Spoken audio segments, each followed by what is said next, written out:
Good afternoon, everyone. Are you having a good conference? A bit louder? Good, good, good. Well, I'm delighted to be here today and to see so many of you interested in the topic of driving the agenda of inclusion. It's a difficult issue, but a very important issue. And it's a subject that I've been dealing with for many, many years, as has Stephen Frost. I'm delighted that Stephen is with us today. We've known each other for a very, very long time, and he's going to be quite provocative in what he says to you today, to give you some new insights and to give you some new energy, so that when you go back to your organisations, you can really kick the issue into touch, which is where it should be. Remembering that this is about constant change, not initiative overload. So I hope you're going to enjoy this session. We're very tight on time. I've got a clock here to remind me when we're finishing. Hopefully it isn't alarmed, but Stephen's going to be speaking for about 30 minutes, and then we'll have about 10 minutes for questions. And then, just to remind you now, and I'll reiterate it later, we have to leave the hall because it has to be set up for the final session, okay? So if I forget to remind you, stick your hand up and shout at me.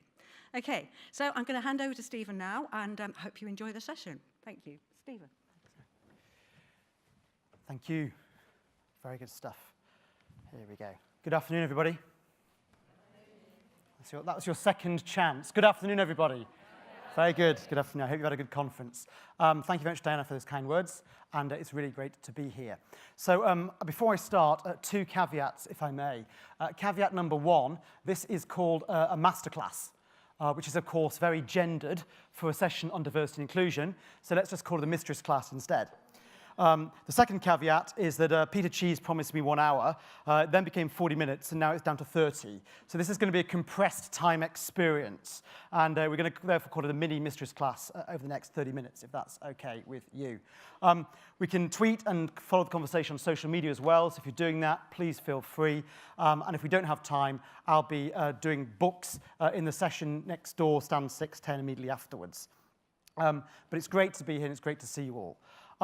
In the interest of time, I'm only going to say 3 things, really. And those 3 things are, in very specific order, understand, lead, and deliver.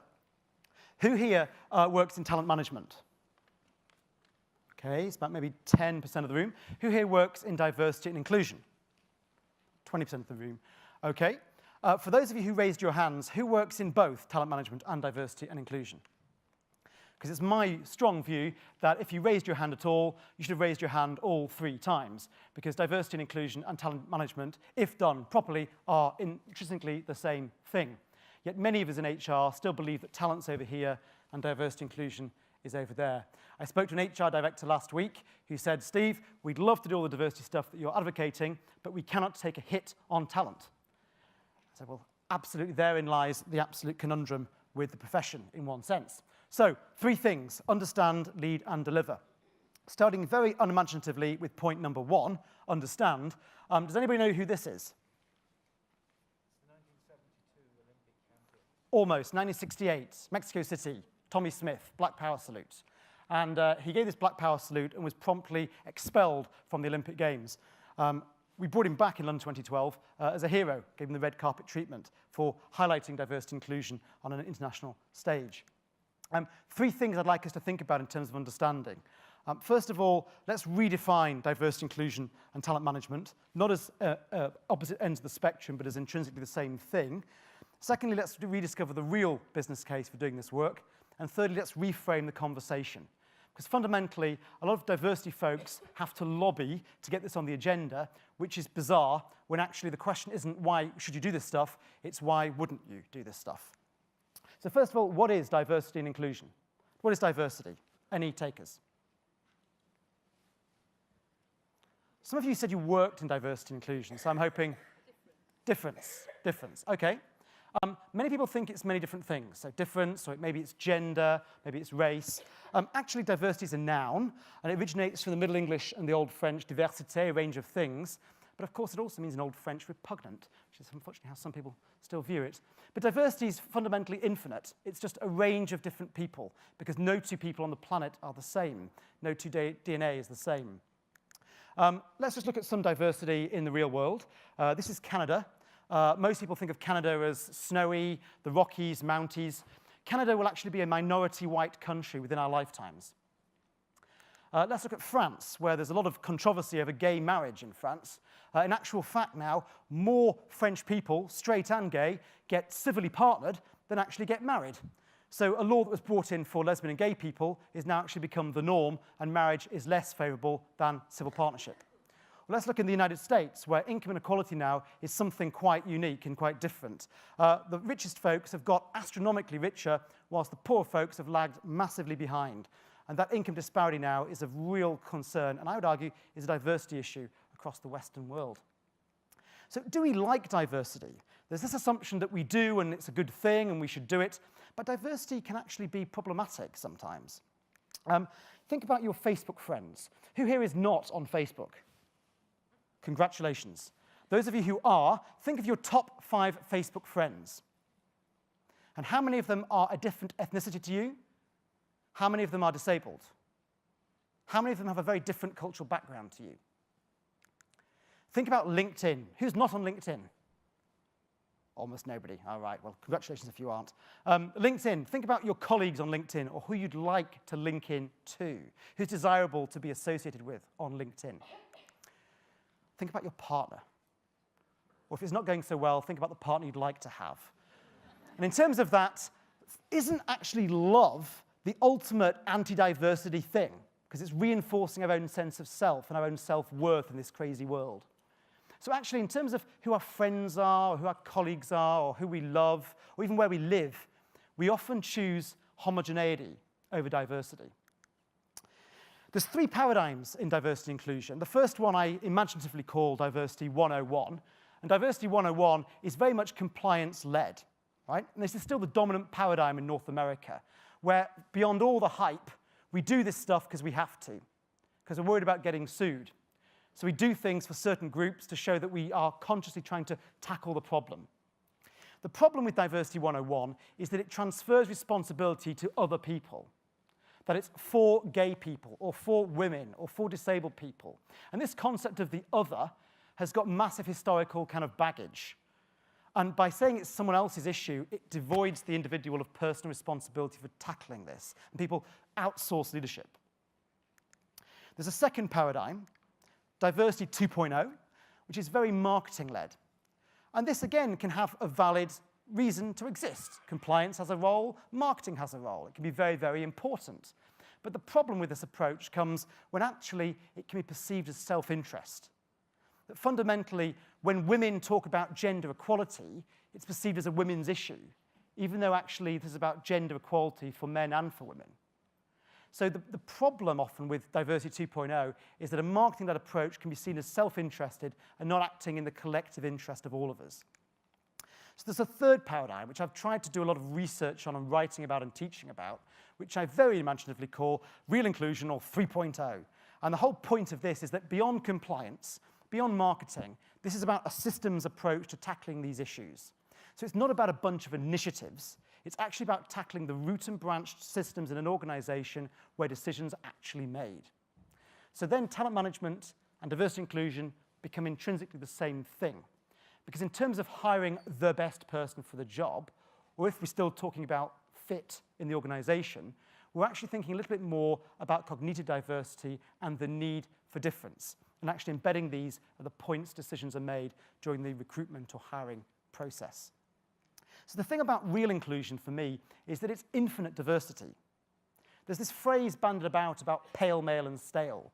Well, men might be pale and male, but they don't have to be stale. No 2 people are the same, right? And if we treat groups as groups, we actually do a disservice to the value of diversity that comes from marginal differences. So if that's kind of canter through diversity, bearing in mind the trapdoor is going to open beneath my feet in about 17 minutes, what is inclusion?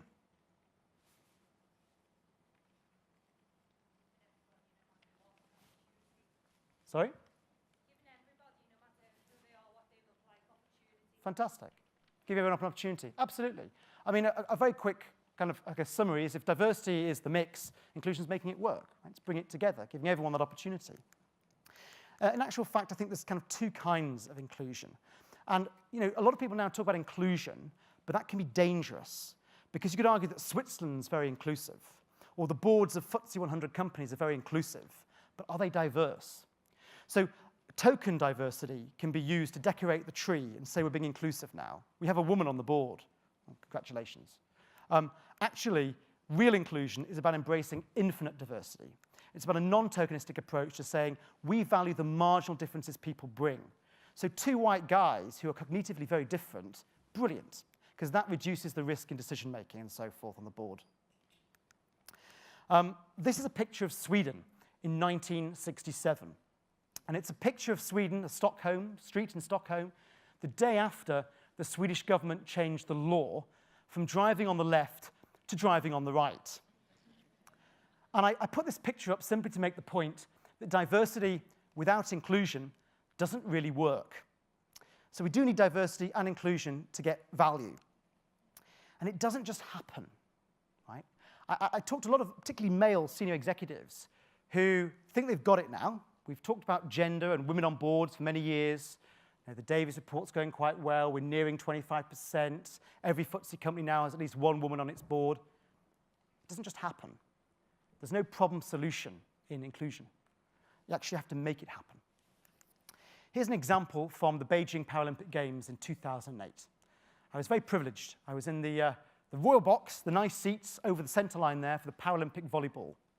And you can see I've got some nice flowers, a great view. Very, very nice for me. This is the Paralympic Games for disabled athletes. And my colleague was Dave, who's a wheelchair user. And this was his view of the same sport. Kind of ironic for the Paralympic Games. And so it doesn't just happen, right? There's a term which I call in the book Guardian Reader Syndrome, where some of us have best friends who are black or gay. Congratulations, you have a medal. But actually, it's what you do that counts. So I tried to kind of get across here this idea that diversity is a reality, right? In the States, we have lots of chief diversity officers. Even in the UK, we have heads of diversity. That's great, but diversity is a reality. It's inclusion that's the choice. It's inclusion that's the leadership issue that we have to decide as professionals to actually do something about. So if people say, well, why should I choose inclusion? Why should I do inclusive leadership? I want to offer you a quick-fire 5 reasons why. 5 reasons that you can talk to a skeptical colleague back in the office as to why they should care about this. The first is consumers, because the world out there is moving faster than the world in here. So consumers, by definition, with their varied tastes, their infinite tastes, are ahead of us. They're ahead of the marketing folks. They're ahead of the HR folks.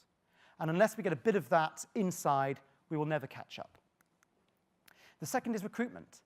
That now the majority of new entrants into many parts of the UK labour market are quote-unquote minorities. Yet we still have an employee value proposition which speaks to the majority, or speaks to previous talent profiles.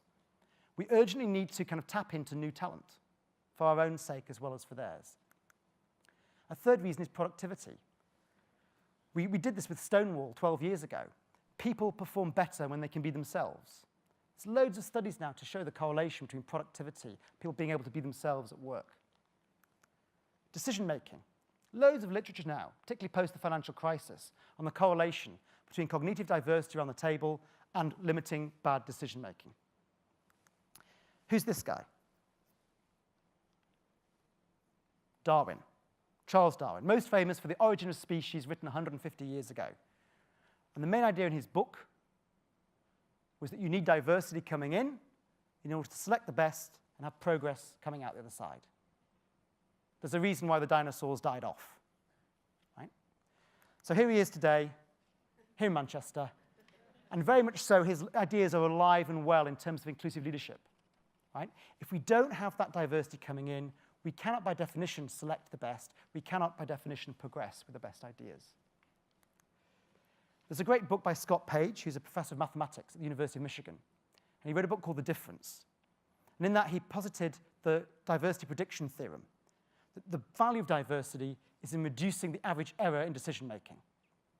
There's a great case study, which Binna Condola has done recently on Lehman Brothers, and the lack of cognitive diversity in the decision-making in the months up to the crash of 2008. If we have a diverse portfolio of stocks and shares, by definition, to mitigate risk, why don't we apply that same principle to our people? And the fifth reason, I'd argue, is ethics. There is a crisis of trust and a crisis of ethics between the organizations and society at the moment. And I think we can play a key part in bridging that gulf. So diversity, inclusion. What is talent management? I would argue that talent management is simply the systems and processes to make sure that talent matches opportunity, to make sure the organization can fulfill to the best of its potential with high-performing teams. Here are 3 ladies' names: Nazia, Mariam, and Alison. In 2009, the Department for Work and Pensions did a study, and they sent out over 30,000 identical CVs with these 3 names. Identical CVs. Alison got a reply, a positive reply, after about 9 applications. Nazia and Mariam, it took them 15 or 16 to get a reply. That's inefficient.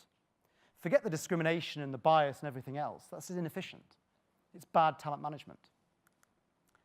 So what I've tried to do in this understand section is talk about redefining diversity, inclusion, talent management as one thing, to rediscover the real business case, consumers, recruitment, productivity, decision-making, ethics, and also to reframe the conversation.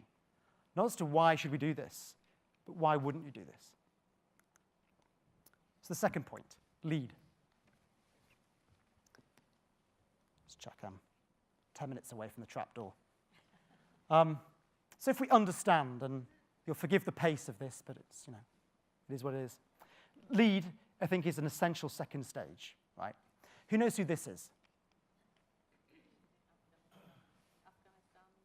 Very almost. Sarah Attar from Saudi Arabia, the first woman from Saudi Arabia to run in the London Olympics, or any Olympics ever.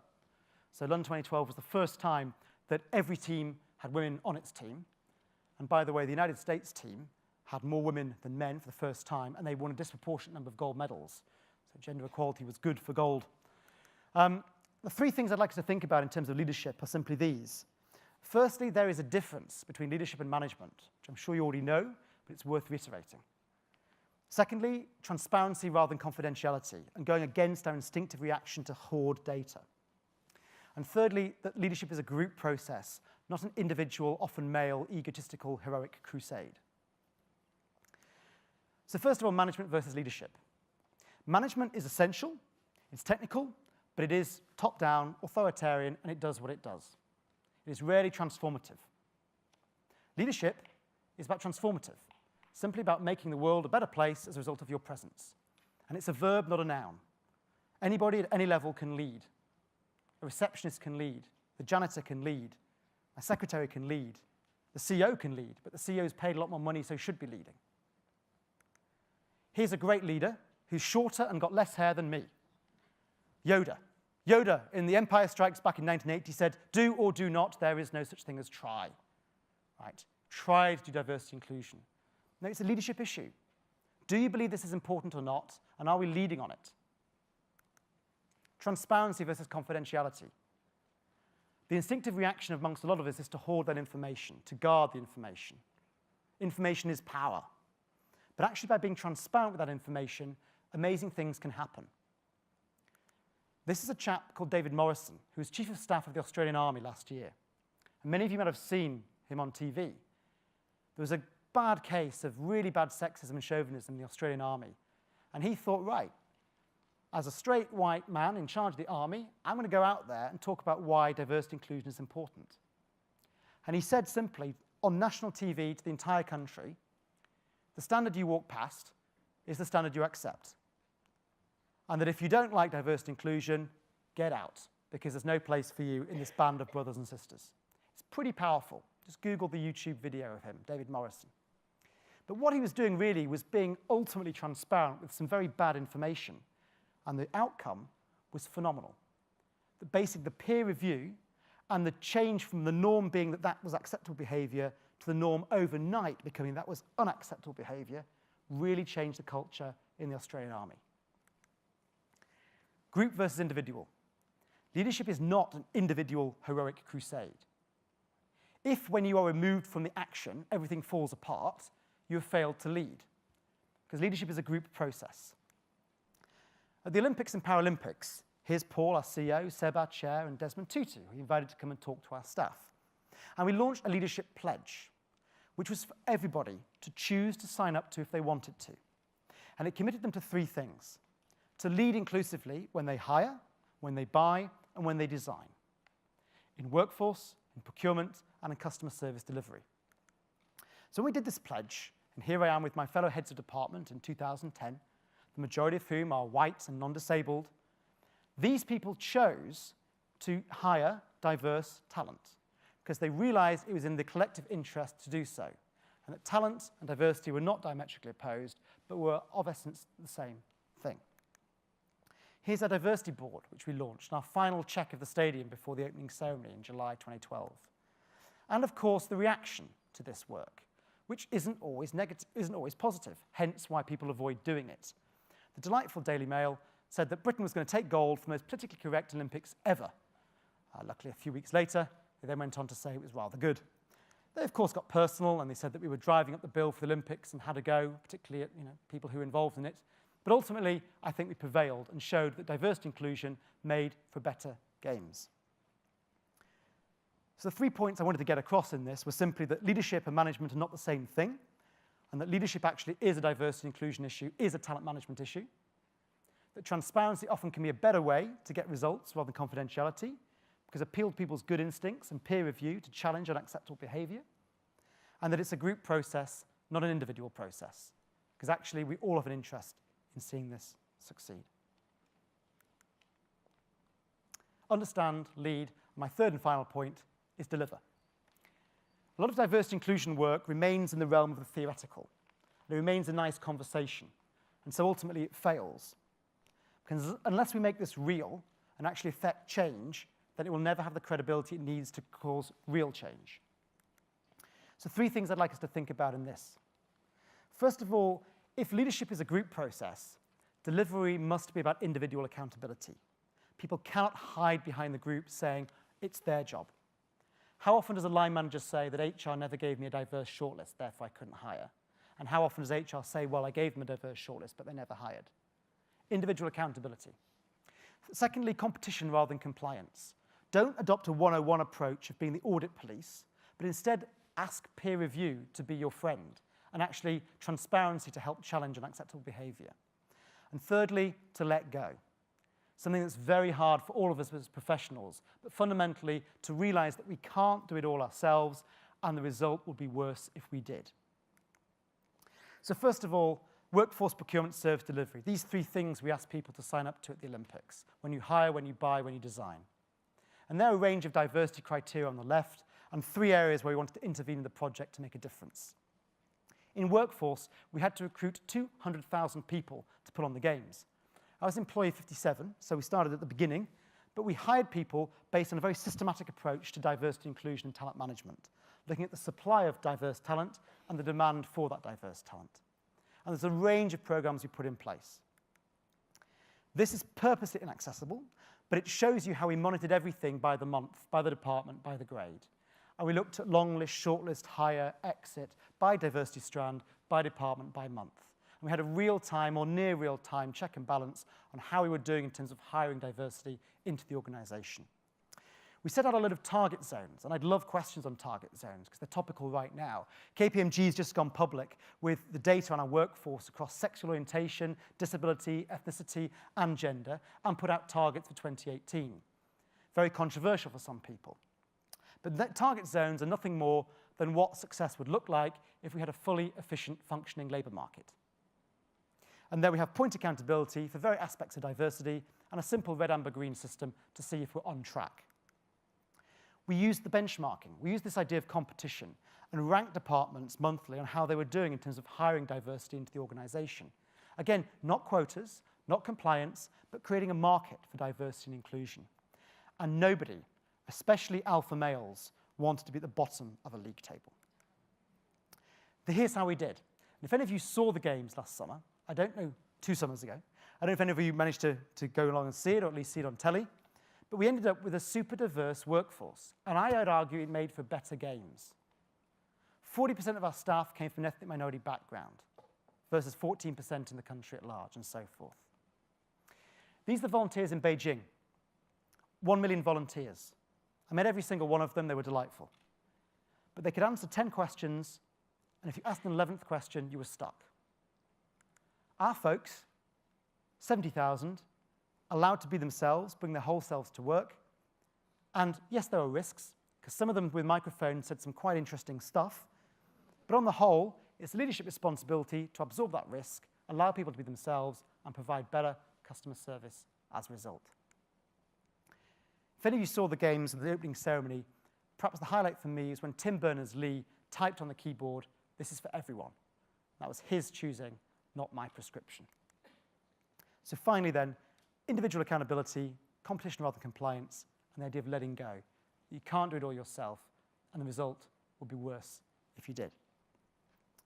We're really at time now, but let me just end on this thought. We've talked about understanding diversity, inclusion, and talent management. We've talked about the importance of leadership on that, inclusive leadership, to try to achieve real change, and the importance of delivery. The actual how do you do it? How do you embed this stuff in the nuts and bolts of HR systems and processes?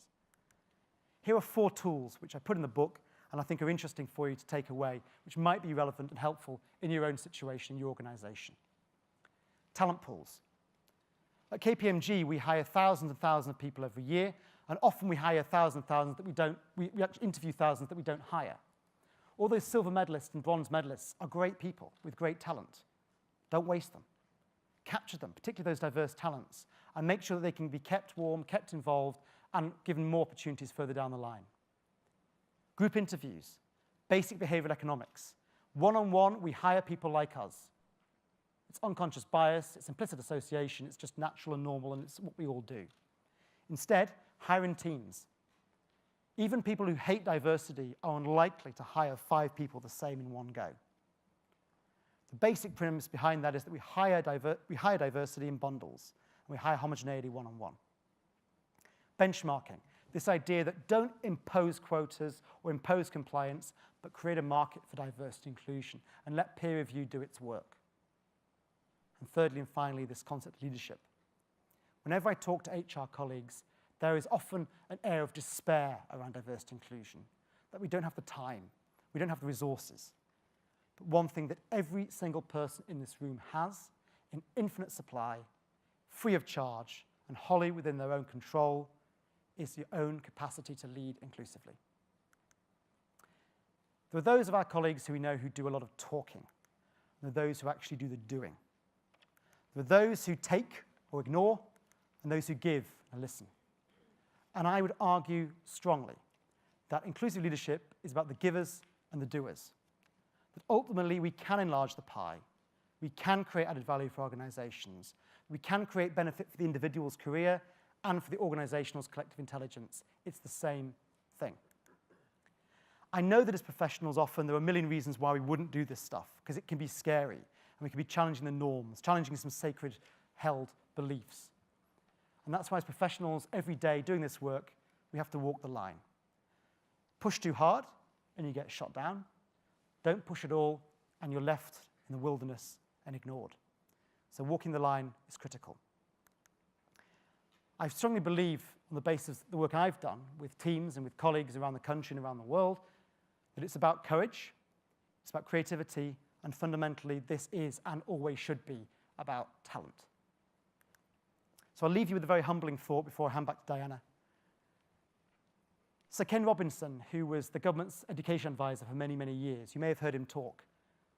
He said a very profound thing, I feel, a few years ago, when he said that if insects, bugs and bees and creepy crawlies, if insects were to disappear from the face of the earth tomorrow, then all life as we know it would cease to exist in 50 years' time.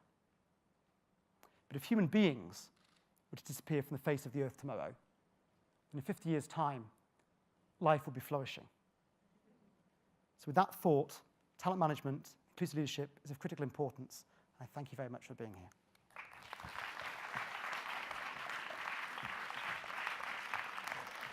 Well, thanks very much, Stephen. I mean, you're being quite provocative, especially as the fact that people in the audience don't necessarily focus on diversity as their day job or talent. So some guys here must actually recognise that they do diversity and inclusion in their day jobs. And if you don't, you can't be doing your day jobs very well. That's the summing up of what Steve has been saying. We're time for questions now, not very many, but the issue for us all is that if we are HR practitioners and professionals, We need to be thinking about people as individuals. We've said it for many years. If you're not doing that, you need to look at what we're saying on our website and get to grips with doing exactly that. Questions, please. Don't lose out on any time. It's difficult to see you in the audience, but somebody will come round with a microphone, hopefully. Yes, one in the front. Can you just tell us who you are and where you're from? Thank you very much.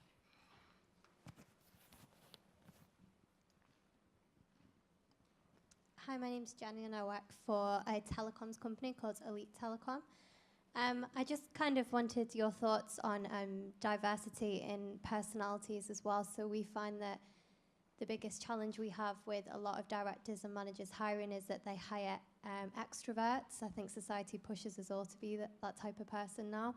And we have more of a problem actually getting them to hire introverts and seeing kind of the benefits that they can bring as well.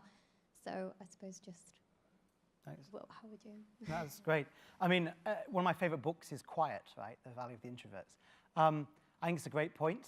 I think beyond that, it's not only extroverts, it's also particular kinds of extroverts that people tend to hire. I think cognitive diversity is a massive issue. We don't really measure it well enough. We've got Myers-Briggs and various things like that, but we need to actually incorporate those in our talent management systems. I mean, we measure gender and race and so forth, but at the moment we're trying to work on at KPMG how we can measure cognitive diversity at a mass scale to ensure we do get that cognitive diversity into the organisation. So I think your point's very important. Thank you. Yes, in the middle there. And then from there.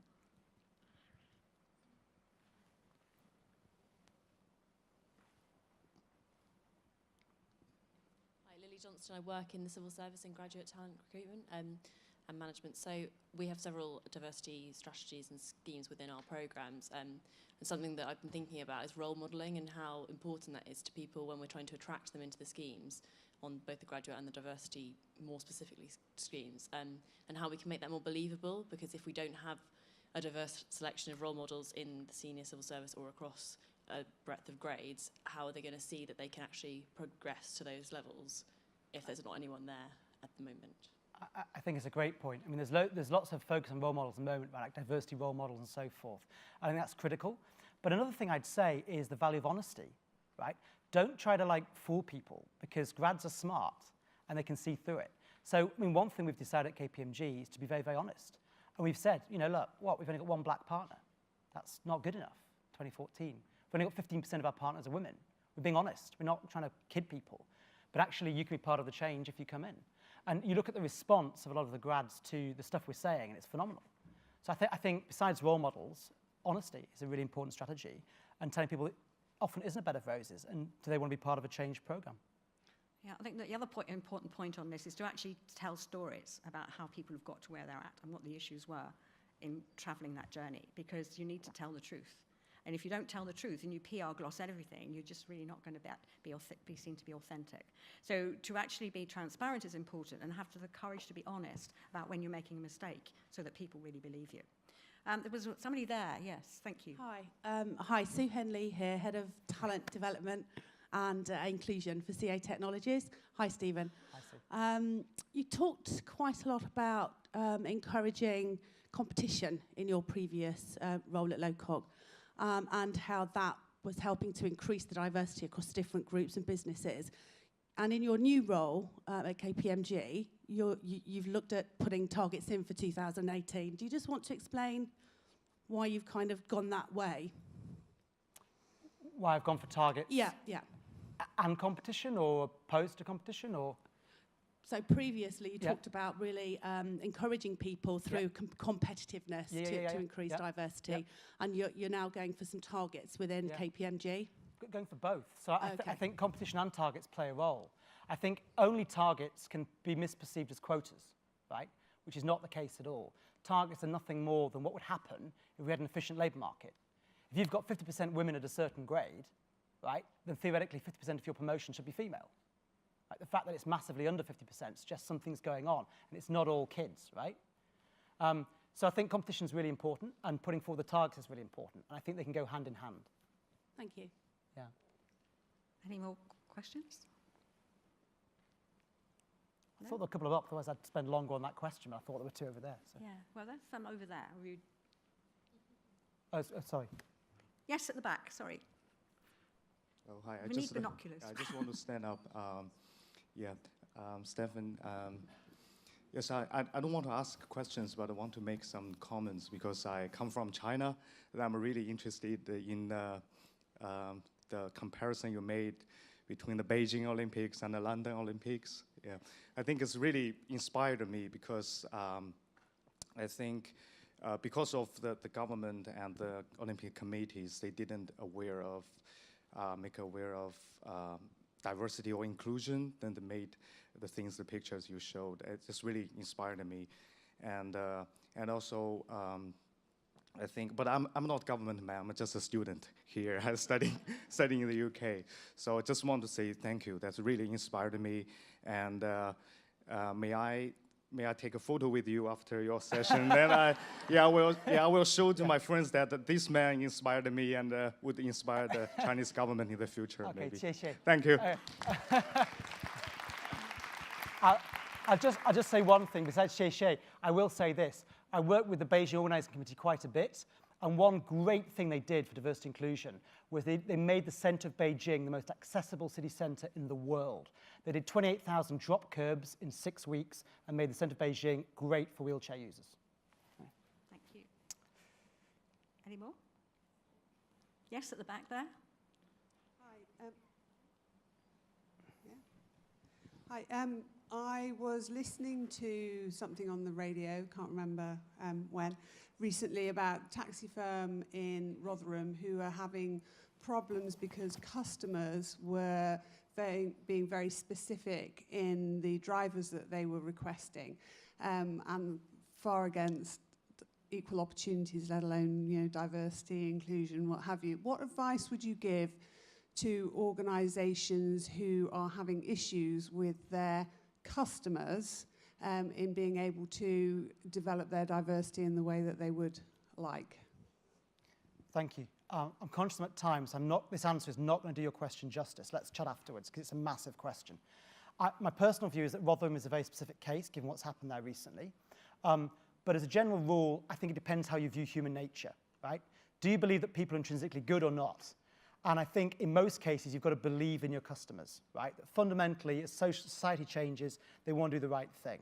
So now most people in the UK would think it would be odd for bed and breakfast to refuse a gay couple accommodation, or think it odd if L'Oreal didn't use ethnic minority models in their advertising.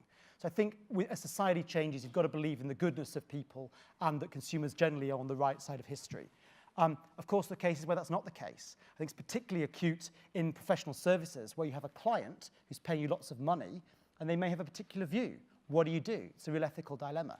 So let's chat about that over drinks. Yeah. It's not necessarily a slow burn, but it's a constant burn. You certainly need to get your imagery right and actually enable people to understand how to respond to different customers' bases. Ultimately, we need to change societal attitudes, and that's what delivers real change. Yeah, we've got time for one more question? No, we haven't got time for one more question. I'm sorry about that. Now it's time for us all to leave the hall so it can be rearranged. Thank you very much, Stephen, for your provocation. Yeah. Can I just finally, having been reminded that there is a book you can buy to learn a little bit more about it, which is available in the stand, called The Inclusion Imperative, and I'd recommend it. Plus, of course, lots of CIPD reports and guidance to actually enable you to understand how this issue needs to be systemic in everything you do. Thanks, and enjoy the rest of the conference.